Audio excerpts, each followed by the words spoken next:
আমার বাসার কাজের মেয়েটি প্রতিদিন সোফায় ঘুমাতো আর গভীর রাতে চিৎকার করত। আমি তা আমার রুম থেকে শুনতে পেতাম। কিন্তু কাজের মেয়েটি সকালে স্বাভাবিক হয়ে যেত। আমি পরদিন রাতে আবার সেই চিৎকার শুনতে পেতাম। আমি অবাক হতাম সেই শব্দ শুনে।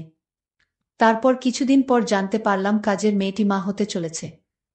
আমি সেই রহস্য জানার জন্য কাজের মেয়েকে বললাম, আজ তুই আর রুমে ঘুমা, আমি তোর সোফায় ঘুমাবো। তারপর রাত যখন 2টা বাজে তখন আমার সাথে যা ঘটল তা শুনলে তোমরা ঠিক থাকতে পারবা না। তাহলে আসল ঘটনাটি খুলে বলি। আমি শারমিন। বয়স আমার 26 বছর। আপনারা প্রায় সবাই আমাকে খুব ভালো করেই চেনেন এতদিনে। আমি আমার বেশ কিছু ঘটনা আপনাদের সাথে শেয়ার করেছি এর আগে। আজ বলব কিছুদিন আগের এক রোজার ঈদের রাতের কথা। আমার ড্রাইভারের নাম সৈকত। বয়স 40 বছরের মতো হবে। প্রায় 2 বছর ধরে ও আমাদের গাড়ি চালিয়ে আসছে। ওর আচার আর চাল চলন একটু ভালো করে দেখলে যে কেউই বুঝে ফেলতে পারবে সে একটা খারাপ মানুষ। ওর বউ থাকে গ্রামের বাড়িতে, থাকে ওর সন্তানদের সাথে। সারা বছর ও ঢাকাতেই থাকে আর শুধু পূজার সময় ছুটি নিয়ে বাড়িতে যায় কয়েকদিনের জন্য। সৈকত যে একটা চরিত্রহীন তা আমিও আসার পর প্রথম দিন গাড়িতে চড়েই টের পেয়ে গিয়েছিলাম। গাড়ি চালানোর থেকে এক অদ্ভুত ভাবে তাকিয়ে থাকত। আর খাবার জন্য ঘরে এলেই আমাদের কাজের মেয়ে সাইমার দিকে তাকিয়ে থাকাত। এমনকি আমার দিকেও তাকিয়ে থাকে সুযোগ পেলেই।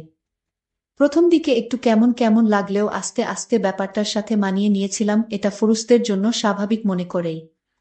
এভাবে প্রায় বছর খানেক চলে গেল।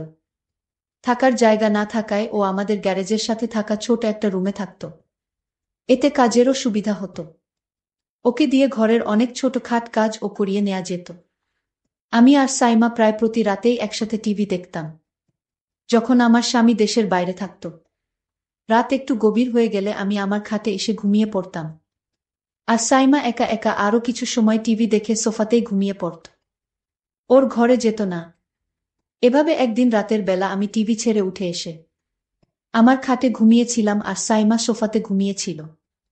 রাত প্রায় 2টার দিকে কি যেন একটা শব্দে আমার ঘুম ভেঙে গেল। ঘুম ভাঙার পর আমি আর শব্দটা পেলাম না। আমি আবার ঘুমিয়ে পড়তে যাব এমন সময় মনে হল ফ্রিজ থেকে একটু ঠান্ডা পানি খেয়ে নিই। খাওয়ার জন্য আমি খাট ছেড়ে ডাইনিং রুমের দিকে গেলাম। যাবার সময় ড্রয়িং রুমের মধ্যে টিভি এর হালকা আলোতে নড়াচড়া দেখতে পেলাম। আমি কোনো আওয়াজ না করে দাঁড়িয়ে গেলাম কি হচ্ছে তা দেখার জন্য। যা দেখলাম তাতে আমার মুখ যেন হা হয়ে মাটিতে পড়ে যাবার দশা হল। আমি এই দৃশ্য দেখে পুরো হতভম্ব হয়ে গেলাম। আমার মাথা যেন কাজই করছিল না। আমি প্রায় 10 মিনিট মতো মনে হয় দাঁড়িয়ে দাঁড়িয়ে সাইমার এক অদ্ভুত দৃশ্য দেখছিলাম। সৈকত আর সাইমার দৃশ্যটা দেখে আমি আর নিজেকে ধরে রাখতে পারছিলাম না। তাই কোনো কিছু করে বসার আগে আমি তাড়াতাড়ি ওখান থেকে সরে এলাম। আর পানি খেয়ে কোনো শব্দ না করে আমার খাটে ফিরে আমি যা দেখেছিলাম, সাইমা এমন করতে পারে আমার কল্পনার বাহিরে। আমি এসব কি দেখছি? সাইমা তাহলে সৈকতের সাথে কি প্রতিরাতে? না, এটা কিছুতেই আমি মেনে নিতে পারছি না। কি হচ্ছে আমার ঘরে এসব? আমি জানতাম কাজের মেয়েটি অনেক ভালো ছিল। আজ তার দৃশ্য দেখে আমি নিজের চোখকে বিশ্বাস করতে পারছি না। আমি কাজের মেয়েটাকে জিজ্ঞেস করলাম, কতদিন ধরে চলেছে? মাথা নিচু করে চুপ করে দাঁড়িয়ে রইল। আমি ওকে অভয় দিয়ে বললাম, ভয় পাস না, আমি তোকে কিছু বলছি না। কিন্তু ও যদি তোরে কিছু বলে তাহলে আমি ওকে পুলিশে দেবগু। সাইমা তখন হতচকিত হয়ে বলল, না আপা, সৈকত আঙ্কেল আমাকে জোর করে কিছু বলে নাই। আমিই তো ওকে বলেছি। আমরা প্রায় 2 মাস ধইরা আমাদের চলেছে আমি ওর কথা শুনে অবাক হয়ে গেলাম। একটু পরে ওকে বললাম, কি বলছিস? তোর বাপের বয়সী একটা লোকের সাথে 2 মাস ধরে? ওকে তো তুই কাকা বলে ডাকিস। তার উপর ও একজন হিন্দু গো। সাইমা আমার কথা শুনে পুরো চুপ মেরে গেল। মাথা নিচু করে দাঁড়িয়ে রইল। আমি বললাম, কি রে, কিছু বলছিস না কেন? ও কাচুমাচু করে বলল, আপা, বিয়া ভাঙসে আমার 1 বছর আগে। তাই উনি যখন কইল তখন আমি আর না করতে পারলাম না। উনি আমাকে বিয়ের প্রস্তাবও দিয়েছে। হায় রে বোকা মাইয়া, হিন্দু ছেলে তোরে বিয়া করবে? দয়া কইরা কাউরে কিছু বইলেন না আপা। আর ওনারে আপনার বাসার কাজ থিকা বের কইরা দিয়েন না ঘে। আমি বললাম, আচ্ছা, কিন্তু তোর একবার ও মনে হলো না যে তুই একটা হিন্দু লোকের সাথে উত্তরে সাইমা বলল, আপা, উনি হিন্দু হলে কি হবে, ওনার আচরণ অনেক ভালো। উনি মুসলমানের চেয়ে অনেক ভালো। আমি কত মুসলমান দেখেছি, কিন্তু ওনার মতো আমি কাউকে দেখিনি। যে উনি একজন হিন্দু তা শুধু নামে মাত্রই।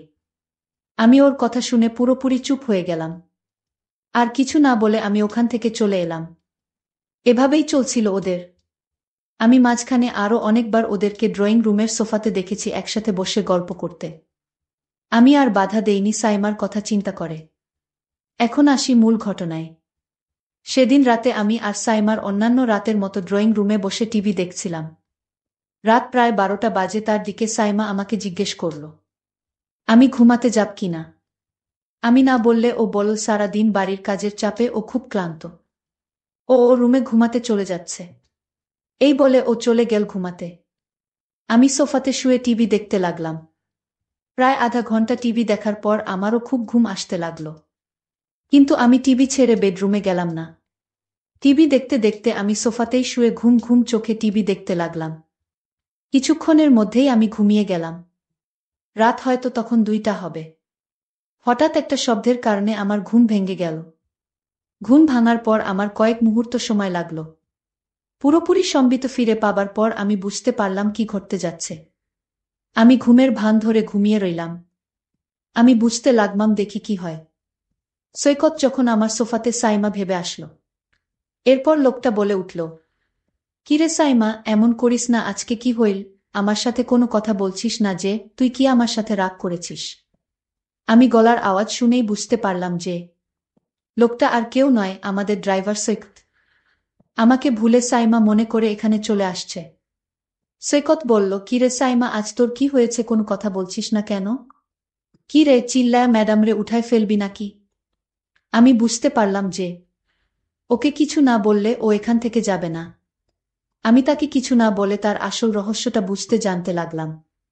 কিছুক্ষণ পর সে আমাকে বলল, কি রে, আজকে কি হয়েছে তোর? এরকম করতেস কেন? আমি উত্তরে বললাম, সৈকত, আমি সাইমা না, তোমার ম্যাডাম। সাইমা ওর ঘরে ঘুমাচ্ছে। আমি বুঝতে পারলাম আমার কথা শুনে ও হতভম্ব হয়ে গেছে। সরি ম্যাডাম, আমার ভুল হয়ে গেছে। সব সময় তো এখানে সাইমাই ঘুমায়। না দেখা ভুল কইরা আমি এখানে চলে আসছি। দয়া কইরা স্যারকে বইলেন না। ম্যাডাম, আমার চাকরিটা চইলা যাইব। আমিও আর কিছু বলার মতো খুঁজে পেলাম না। বুঝতে পারলাম ও ইচ্ছা করে কিছু। কারণ সাইমা এই সোফাতে ঘুমায় টিভি দেখার পর। আমার এখানে থাকার কথা না। তাই আর কিছু না পেয়ে আমি বললাম, আচ্ছা ঠিক আছে, আমি তোমার স্যারকে বলবো না। গিয়েও বলল, ম্যাডাম, আপনি আমারে বাঁচাইলেন। কি বইলা যে আপনারে ধন্যবাদ দিমু বুঝতাছি না গি। আমি উত্তরে বললাম, ধন্যবাদ দিতে হবে না, এটা একটা ভুলের কারণে হয়েছে। কিন্তু এখন বল, আমি এখানেই থাকবো নাকি আমাকে উঠে যেতে হবে? ও একটু ভয় পেয়ে গেল আমার কথা শুনে। বলল, সরি ম্যাডাম, ভুল হয়ে গেছে, এই তো আমি উইঠা যাইতেছি। আমি বললাম, ঠিক আছে, তুমি তো যাবে, তার আগে আমার একটা কথা শুনে যাও। তুমি আজ যা করলে আমি তো তোমাকে এ বাড়ি থেকে বের করে দিব। কারণ এমন লুকিয়ে লুকিয়ে বাড়িতে যা করছো তা কিন্তু মোটেও ঠিক নয়। আমি কিছু শর্ত দিব। যদি শর্ত মেনে নিতে পারো তাহলে তুমি এ বাড়িতে তোমার চাকরিটা টিকে থাকবে। আমি বললাম, ঠিক আছে ম্যাডাম, আপনার কথা আমি অক্ষরে অক্ষরে পালন করব। আপনি যা আদেশ করবেন আমি তা করব। তাও ম্যাডাম, আমার চাকরিটা দরকার। ম্যাডাম বলল, তাহলে চলো এখান থেকে তোমার রুমে যাই। তারপর আমি বলছি আমার শর্তগুলা। চলো তোমার রুমেই যাওয়া যাক। আমরা আস্তে আস্তে গ্যারেজের দিকে এগুতে লাগলাম।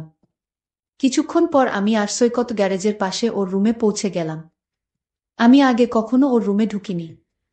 রুমটা খুব একটা বড় নয়। এক কোণায় একটা সিঙ্গেল খাট রুমের বেশিরভাগ জায়গা দখল করে রেখেছে।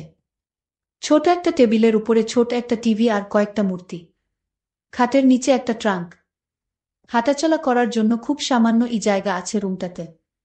বসার জন্য একটা চেয়ারও নেই। আমি ওর ঘরে ঢোকার সাথে সাথে একটা দুর্গন্ধ পেলাম। আমার দম বন্ধ হয়ে আসতে লাগলো। বেশ কষ্ট করে শ্বাস নিতে হচ্ছিল। আমার অবস্থা দেখে ও বলল, এই তো ম্যাডাম, 2 মিনিটের মধ্যে ঠিক হয়ে যাবে। আমি ফ্যান ছাইরা দিতেছি কি, এই বলে ও ফ্যান ছাড়ল। মিনিট দুয়েক পরে আমি মোটামুটি ঠিক হয়ে গেলাম। সবকিছু স্বাভাবিক হবার পর আমি বললাম, আচ্ছা, তাহলে আর দেরি না করে আপনার শর্তগুলো শুনে নেওয়া যাক। বলেন ম্যাডাম, বলেন আমার কি করতে হবে? নয়তো আমার যেতে অনেক দেরি হয়ে যাবে। আমি এর কথা শুনে হেসে বললাম, আমি আজ তোমাকে যা বলবো তোমার কিন্তু তাই করতে হবে। আমি বললা, ঠিক আছে ম্যাডাম, আপনি বলুন। আমি তখন সৈকতকে বললাম, তুমি সাইমার সাথে যা করেছিলে আমিও তা করতে চাই। ম্যাডামের এমন কথা শুনে আমার গলা শুকিয়ে গেল। আমি ম্যাডামকে বললাম, আমি এক গ্লাস ঠান্ডা পানি খেয়ে তারপর বলছি। সৈকত তখন এক গ্লাস ঠান্ডা পানি খেয়ে বলল, ম্যাডাম আপনি যা বলেছেন তা কোনোদিন সম্ভব না, কারণ আপনি একজন বড় লোকের মেয়ে ম্যাডাম।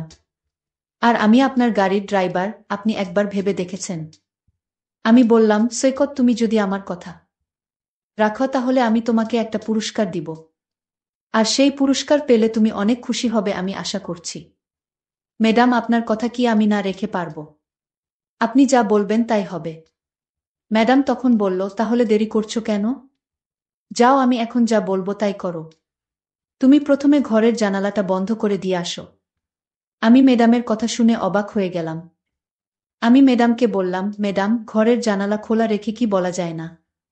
ম্যাডাম তখন রাগ দেখিয়ে বলল, আমি যা বলছি তাই করো, অতিরিক্ত কথা বলবে না। আমি বাধ্য হয়ে ম্যাডামের কথায় ঘরের জানালা বন্ধ করলাম। এবার ম্যাডামকে বললাম, এখন কি করতে হবে? ম্যাডাম বলল, যাও এবার দরজাটা বন্ধ করা। আমি ম্যাডামকে বললাম, ম্যাডাম কি বলছেন? আমি বললাম, একদম চুপ, তুমি আমায় কথা দিয়েছ আমি যা বলি তা তুমি পালন করবে। তাহলে তুমি এখন এরকম আমতা আমতা করছো কেন? আমি ম্যাডামের কথা রাখতে গিয়ে ঘরের দরজাটা লক করে দিলাম। আমি বললাম, ম্যাডাম এখন কি করতে হবে আদেশ করুন ম্যাডাম। ম্যাডাম বলল, এবার ঘরের লাইটটা নিভিয়ে দাও। আমি তখন সত্যি ভয় পেয়ে গেলাম। ম্যাডামে কি পাগল হয়ে গেছে নাকি? আমি বললাম, ম্যাডাম আমি পারবো না। আপনি গিয়ে লাইট বন্ধ করুন। ম্যাডাম বলল, বেয়াদব, আমার মুখের উপর কথা বলিস তুই? আমি ম্যাডামের কথা শুনে বললাম, ম্যাডাম ঠিক আছে, আপনি রাগ করবেন না, আমি বন্ধ করছি। আমি তখন হেসে হেসে বললাম, সৈকত আমি জানি তুমি একজন ভালো মানুষ। আর তাই আমি তোমাকে একটা কথা বলবো, আর সেটা হলো আমি চাই তুমি হিন্দু থেকে মুসলমান হয়ে যাও। যদি তুমি হিন্দু থেকে মুসলমান হও তাহলে তোমার সাইমাকে আমি তোমার সাথে বিয়ে দিব। আর সাইমা যেহেতু মুসলাম আর তাই তার বাবা এটা মেনে নিবে না। আমি ম্যাডামকে বললাম, ম্যাডাম কিন্তু। আমি বললাম, কোনো কিন্তু না, তুমি আমায় আগেই কথা দিয়েছ আমার কথা রাখবে। আর তাছাড়া সাইমা মা হতে চলেছে। আর তাই তোমার এখন তাকে বিয়ে করতে হবে। আর তোমার ঘরে আমি আসার কারণ হচ্ছে আমি তোমাকে পরীক্ষা করছিলাম তুমি ভালো না খারাপ। আসলেই তুমি একজন ভালো মানুষ। তুমি আমার পরীক্ষায় পাশ করলে। সাইমা যা বলছে তাহলে তা সত্যই বলছে। আসলে তোমার মতো মানুষ খুব পাওয়া বড় কঠিন। আমি সাইমার সাথে তোমার বিয়ে দেওয়ার জন্যই তোমাকে এখানে নিয়ে এসেছি। সৈকত বলল, ম্যাডাম আপনার যা ভালো মনে হয় তাই করেন। বন্ধুরা, আজকের গল্পটি তোমাদের কাছে কেমন লাগলো তা অবশ্যই কমেন্ট করে জানাতে ভুলবেন না। আর প্রতিদিন এরকম নতুন নতুন গল্প পেতে আমার চ্যানেলটিকে সাবস্ক্রাইব করে পাশে থাকবেন। ধন্যবাদ।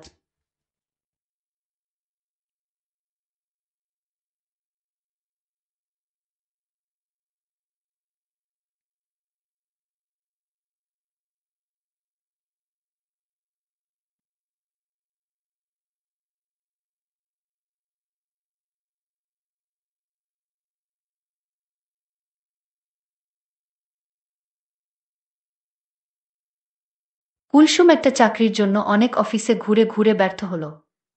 কোথাও চাকরি হয়নি কুলসুমের। একদিন কুলসুমের চাচা কুলসুমকে একটা ঠিকানা দিয়ে বলল, এই লোকের কাছে গেলে তোর চাকরি হবে। আমি বলে দিব। কুলসুম চাচার কথায় খুশি হয়ে বলল, আমি যাব। তারপর সেই বস কুলসুমের ইন্টারভিউ রাতে ফাইনাল করল। কুলসুম কোনো উপায় না পেয়ে রাতেই ইন্টারভিউ দিতে গেল। তারপর ইন্টারভিউর নামে বস কুলসুমের সাথে এক রাতে 4 বার ভাবতেই পারছি না। বাকিটা গল্পতেই বলছি। বাবা হঠাৎ করেই স্ট্রোক করে মারা গেল। ওর কোনো ভাই বোন নেই। এমনকি সেরকম কোনো নিকট আত্মীয় নেই যে ওদেরকে সাহায্য করবে। তার উপর তার মা অসুস্থ। তাই হঠাৎ করেই কুলসুমের উপর তার সংসারের পুরো দায়িত্ব এসে পড়ল। সে সবে মাত্র এসএসসি পাশ করেছে। সে জানে না তার এই যোগ্যতা দিয়ে কোনো চাকরি পাবে কিনা। সারাদিন বিভিন্ন অফিসে অফিসে ঘুরে ব্যর্থ হয়ে অবশেষে ক্লান্ত হয়ে সে তার বাসায় ফিরে আসে। পরদিন ওদের বাসায় কুলসুমের এক দূরসম্পর্কের চাচা বেড়াতে আসলেন। ওনাকে কুলসুম একটা ফোঁটাও পছন্দ করে না। কুলসুম যখন ছোট ছিল এই লোক অনেক দিন পর পর আসত আর কুলসুমের দিকে তাকিয়ে থাকত। লজ্জায় এসব কথা কাউকে বলতে পারেনি ও। আজও এই লোকটিকে দেখে কুলসুম খুশি হতে পারল না। সে সালাম দিয়ে চাচাকে ড্রয়িং রুমে বসিয়ে রেখে ভিতরে চলে গেল। একটু পরেই চাচা আবার তাকে ডেকে পাঠালেন। সে এসে সোফায় বসল। অনেক দিন পর কুলসুমকে কাছ থেকে দেখতে পেল ওর চাচা সিরাজ উদ্দিন। শুনলাম তুমি নাকি চাকরির চেষ্টা করছো? জি চাচা, অনেক কষ্টে গলা স্বাভাবিক রেখেছে কুলসুম। শোনো বেটি, এভাবে রেফারেন্স ছাড়া তো আজকের দিনে কোনো চাকরি পাবে না তুমি।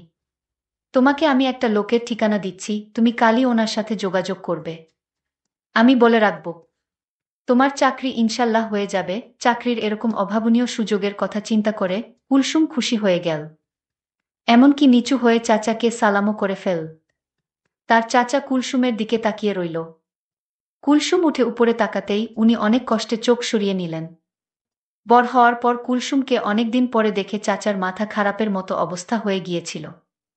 কুলসুমের মতো একই সাথে এরকম মেয়ে সচরাচর দেখা যায় না। পরদিন সকালে কুলসুম ঠিকানা অনুযায়ী উত্তরার একটা অফিসে গিয়ে দিদার নামে ওখানের ম্যানেজারের সাথে দেখা করল। কুলসুমকে এক নজর দেখেই দিদার চমকে উঠল। এদেশে এখনো এরকম মেয়ে আছে? সে নিজেও অনেক সুন্দর। বহুদিন কানাডায় ছিল সে। মেয়েটি দেখতে একদম কানাডা দেশের মেয়ের মতো। কুলসুমকে দেখে ওর তাদের কথা মনে হয়ে গেল। নিজের দেশেই যে এমন সুন্দরী মেয়ে আছে তা তার ধারণা ছিল না। মনে মনে সিরাজ সাহেবের চয়েজের প্রশংসা করল সে। মুখে বলল, সিরাজ উদ্দিন তোমাকে পাঠিয়েছেন তো মনে করো চাকরিতে এক পা দিয়েই রেখেছ, তবে তোমার নিজেকে প্রমাণ করতে হবে, বুঝেছ? জি স্যার, কুলসুম নতমুখে বলল। ভালো, তোমার মতোই মেয়ে আমাদের অফিসে দরকার। তোমার মতো মেয়ে অনেক দিন যাবৎ খুঁজেছি, পাইনি। আজ পেয়েছি। আমি আশা করি তুমি অফিসের কাজ খুব সুন্দরভাবে করতে পারবে। তাহলে আজ সন্ধ্যায় আমাদের হেড অফিসে চলে এস, ওখানেই তোমার ইন্টারভিউ হবে। সন্ধ্যায় ইন্টারভিউ? কুলসুম অবাক হয়ে যায়।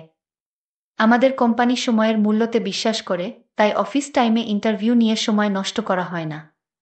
কোনো আপত্তি আছে তোমার? না স্যার। ওকে দেন, এই নাও ঠিকানা, ঠিক 7টার মধ্যে চলে এসো। কুলসুম ঠিকানা লেখা কাগজটা হাতে নিয়ে বের হয়ে আসে। সে দিদার সাহেবের ব্যবহারে খুশি হয়েছে। অন্য যতগুলো অফিসে সে গিয়াছে প্রতিটাতেই অফিসের বসকে অভদ্র বলে মনে হয়েছে, কিন্তু দিদার সাহেবকে তার ভদ্র বলে মনে হয়েছে। লোকটিকে ওর খুব ভদ্র বলে মনে হলো, কিন্তু সে আসলে ভদ্র নয়, সে আরও জঘন্য। সন্ধ্যায় খুঁজে খুঁজে উত্তরার অভিজাত এলাকায় এক বিশাল বাড়ির সামনে এসে দাঁড়ালো কুলসুম। দারোজান গেট খুলে ওকে সোজা 4তলায় চলে যেতে বলল। 4তলায় এক বিশাল ড্রয়িং রুমে ঢুকে কুলসুম দিদার সাহেবকে দেখে চিনতে পারল। ওনার সাথে অন্য একজন অপরিচিত লোক ছিল। সে দুজনকেই সালাম দিল, কিন্তু দুজনের কেউই জবাব না দিয়ে বলল, এত সম্মান করতে হবে না আমাদের। দিদার সাহেব যেন হঠাৎ সম্বিত ফিরে পেয়ে তাকে বসতে বলল। উনি হচ্ছেন আমার পার্টনার জসিম। দিদার কুলসুমকে অন্য লোকটার সাথে পরিচয় করিয়ে দিল। কুলসুম সোফায় গিয়ে বসতেই জসিম উঠে এসে ওর পাশে, একেবারে পাশে বসল। দিদার, আপনি ঠিকই বলেছেন। কুলসুম আসলেই একজন দক্ষ মেয়ে, জসিম দিদার দিকে ফিরে বলল। কুলসুম কিছুই বুঝতে না পেরে ফ্যালফ্যাল করে তাকিয়ে রইল। জসিম আবার কুলসুমের দিকে ফিরে তাকালো। জসিম তার বাজে আচরণ করার চেষ্টা করল। এসব দেখে কুলসুম চট করে উঠে দাঁড়াল। কি করছেন আপনারা এসব? এই বুঝি আপনাদের ইন্টারভিউ? দিদার হা হা করে হেসে উঠল। জসিমও হাসতে হাসতে বলল, আমাদের ইন্টারভিউ যদি তুমি পাশ করতে পারো তাহলে চাকরিটা তোমার কনফার্ম হয়ে যাবে। দিদার হাসি থামিয়ে কুলসুমের দিকে ফিরল। দেখো কুলসুম, এই যুগটাই হচ্ছে স্বার্থপরতার যুগ। তোমার চাকুরি দরকার, আর সে অনুযায়ী শিক্ষাগত যোগ্যতা বা অভিজ্ঞতা কোনটাই তোমার নেই। কিন্তু তোমার কাছে একটা কিছু চাওয়ার আছে। যদি তুমি আমাদের চাওয়া পূরণ করতে পারো তাহলে তোমার চাকরি নিশ্চিত হয়ে যাবে। এরপর থেকে তোমাকে আর কোনোদিন আমরা তোমার কাছে কিছু চাইব না। আমাদের এমন একটি ব্রাঞ্চে তোমার পোস্টিং হবে যেখানে আমাদের সাথে তোমার দেখাই হবে না। ভেবে দেখ, মাসে 20,000 টাকা বেতন। আমি ভেবেছিলাম কুলসুম মনে মনে খুশি হয়ে উঠবে। হাসালে দেখছি। কুলসুম বলল, দেখুন আমি কিছু দিতে পারবো না। যদি আমার যোগ্যতা অনুযায়ী আপনারা আমাকে চাকরিটা দেন তাহলে আমার খুব উপকার হবে। অফিসের বস বলল, এটা কি মামার বাড়ির আবদার যে চাইলেই চাকরি হয়ে যাবে? তুমি যদি আমাদের কথায় রাজি থাকো তাহলে চাকরি তোমার হয়ে যাবে। এমন কথা শুনে কুলসুম খুব কষ্ট পেল। তার ইচ্ছে হচ্ছিল লোকটার গালে ঠাস করে একটা চট বসিয়ে দেয়া। কিন্তু সে সময় তার অসুস্থ মায়ের মুখখানি ওর চোখের সামনে ভেসে উঠল। আর তাই অসহায় হয়ে চাকরিটার জন্য তাদের কথায় রাজি হলো। এই তো ভালো মেয়ে, রাতে তোমার ইন্টারভিউ শেষ হওয়ার সাথেই সাথেই তোমার অ্যাপয়েন্টমেন্ট লেটার পেয়ে যাবে। এখন যেতে পারো। সন্ধ্যায় বাসা থেকে বের হওয়ার সময় ও মাকে বলে গেল যে তার নতুন চাকুরির ট্রেনিংয়ের জন্য আজ সারারাত অফিসে থাকতে হবে। ওর চাকুরি পাওয়ার খবরে মা এতই আনন্দিত ছিল যে ওনার মনে কোনো খারাপ চিন্তা এল না। কুলসুম আজ ইচ্ছেমত সেজেছে। ও এমনিতেই সুন্দরী, তার উপর আজ এভাবে সাজাতে ওকে আরো সুন্দর দেখাচ্ছে। দিদার বাসার দরজাটা গেট খুলে দিতে দিতে কুলসুমের তার অফিসের চারতলায় গেলা। তার দিকে তাকিয়ে রইল। সে কুলসুমকে সোজা তিনতলায় চলে যেতে বলল। কুলসুমের মনের ভিতর কি চলছিল তা কেউ জানে না। অফিসের বস দুইটাও জানে না আজকে কুলসুম এমনভাবে সেজে এসেছে। তারা কুলসুমকে দেখে অবাক। কুলসুম আজ মনে মনে সিদ্ধান্ত নিল যে করে হোক চাকরিটা আমার চাই। তারপর বস্তুটিকে এমন করব সারা জীবন আমার কথা মনে থাকবে। কুলসুমকে দেখে অফিসের বস বলল, এই অফিসে তোমাকেই চাই। অফিসের বস বলল, তাহলে আমি আমার পার্টনারকে আসতে বলি। কুলসুম বলল, স্যার আমার একটা কথা ছিল। আপনারা আমার কাছে যা চাইছেন সেটা আমি এই মুহূর্তে দিতে পারবো না। আমাকে একটু সময় দিতে হবে। বস আমার কারণ জানতে চাচ্ছে কি কারণে এই মুহূর্তে হবে না। আমি বলেছিলাম, দেখুন আমার মা খুব অসুস্থ, আজ আমার বাড়িতে যেতে হবে। এমনও হতে পারে মাকে আজ হাসপাতালে নিয়ে যেতে হবে। বস বলল, তুমি আজ রাত এখানে থাকো, আমি তোমার মাকে হাসপাতালে নিয়ে যাওয়ার ব্যবস্থা করছি। আমি বসকে বললাম, আপনার ব্যবস্থা করতে হবে না। আমি বাড়িতে মায়ের অবস্থা বুঝে তারপর মাকে হাসপাতালে নিয়ে যাব। বস বলল, ঠিক আছে, আমি তোমাকে আজকের দিনটা সুযোগ দিলাম। কাল রাতে তোমার আসতে হবে। যদি কাল না আসো তাহলে তোমার চাকরিটা মিস হয়ে যাবে। ঠিক আছে স্যার, আমি কাল রাতে আমি আসবা। আমি বাড়িতে গিয়ে দেখলাম মা খুব অসুস্থ। আমি মাকে নিয়ে দ্রুত হাসপাতালে গেলাম। ডাক্তাররা মায়ের পরীক্ষা করে দেখল মাকে সুস্থ করতে হলে সর্বনিম্ন ৫ লাখ টাকা খরচ হবে। আর যদি সেই টাকা ২৪ ঘন্টার ভিতরে না দিতে পারি তাহলে মায়ের চিকিৎসা হবে না, আর মাও বাঁচবে না। আমি এখন এত টাকা কোথায় পাব? আমি মহাচিন্তায় পড়ে গেলাম। আমি কি করব বুঝতে পারছি না। আমার আপনজন বলতে কেউ নেই। আমি এখন কি করব? কোথায় যাব? কার কাছ থেকে এত টাকা পাব? ভাবতে ভাবতে প্রায় ১২ ঘন্টা চলে গেল। আমি ভাবলাম আমি অফিসের বসের কাছে যাব, কারণ তাদের তো টাকার অভাব নেই। তারা আমাকে টাকা দিবে। কিন্তু ৫ লাখ টাকা তারা কি আমায় দিবে? আমি তাড়াতাড়ি অফিসের স্যারের কাছে গেলাম। অফিসের বড় বস আমায় দেখে আমার দিকে অন্যরকম দৃষ্টিতে তাকিয়ে রইল। আমি কিছু বলবো সেই সুযোগটা আমায় দিচ্ছে না। আমি বললাম, বস আপনি এভাবে কি দেখছেন? বসের হুঁশ ফিরল। আমি বসকে বললাম, আমার টাকার দরকার। ২৪ ঘন্টার ভিতরে আমি যদি কাউন্টারে টাকা জমা না দিতে পারি তাহলে আমার মাকে বাঁচানো যাবে না। আমার পৃথিবীতে আপন বলতে কেউ নেই। আমি আপনাকে বলেছিলাম না মা খুব অসুস্থ, আজ মাকে হাসপাতালে ভর্তি করে রেখে এসেছি। বস আমার কথা শুনে বলল, কত টাকা লাগবে? আমি বললাম, বস আমার মাকে বাঁচাতে ৫ লাখ টাকা লাগবে। বস আমার কথা শুনে বলল, এত টাকা আমি তোমায় কিভাবে দিব? আমি বসের পায়ে ধরে বললাম, বস আমার মাকে বাঁচান, আমি আপনার সব কথা রাখব। ২৪ ঘন্টার ভিতরে টাকাটা জমা না দিতে পারলে আমার মাকে বাঁচানো যাবে না। আর তাই বলছি আপনি একটা কিছু করুন। বস বলল, ঠিক আছে আমি টাকা দিব এবং তোমার মায়ের সমস্ত চিকিৎসার খরচ আমি দিব। কিন্তু তার বিনিময়ে আমি যা চাইব তাই কিন্তু তোমার দিতে হবে। আমি বললাম, বস আপনি আমাকে একবার বিশ্বাস করুন, আমি আপনার কথা রাখব, কিন্তু আমার মাকে তাড়াতাড়ি বাঁচান। ৫ লক্ষ টাকা কাউন্টারে জমা দিতে হবে। ঠিক আছে, তুমি কোনো চিন্তা করো না। চলো আমার সাথে। বস আমাকে নিয়ে হাসপাতালে চলে আসলো। কাউন্টারে ৫ লক্ষ টাকা জমা দিল মায়ের চিকিৎসার জন্য। টাকাটা জমা দেওয়ার সাথে সাথে মায়ের চিকিৎসার কার্যক্রম শুরু হয়ে গেল। আমি বসকে বললাম, আপনাকে কিছু বলার ভাষা আমার নেই। আপনি যা চাইবেন তা পাইবেন যদি আমার কাছে থাকে। বস আমার কথা শুনে খুশি হয়ে বলল, আগে তোমার মা সুস্থ হোক, তারপর দেখা যাবে। এভাবে 1 সপ্তাহ কেটে গেল। আমার মা নতুন জীবন ফিরে পেল। আমার মায়ের জ্ঞান ফিরা মাত্রই মা আমাকে জিজ্ঞেস করলেন, তুই এত টাকা কই পাইলি মা? আমি বললাম, মা আমার অফিসের বস আমাকে টাকাটা দিলেন, আমি না হয় চাকরি করে পরিশোধ করে দিব। মা বলল, তুই চাকরি করে এত টাকা পরিশোধ করতে পারবি? এই মুহূর্তেই বস আমার মাকে দেখতে এলো। মায়ের জন্য অনেক খাবার নিয়ে আসলো। আর বলল, আন্টি আপনি কোনো চিন্তা করবেন না, আমি আপনাদের পাশে আছি। যখন যা প্রয়োজন আমার কাছে বললেই হবে, আমি দিয়ে দিব।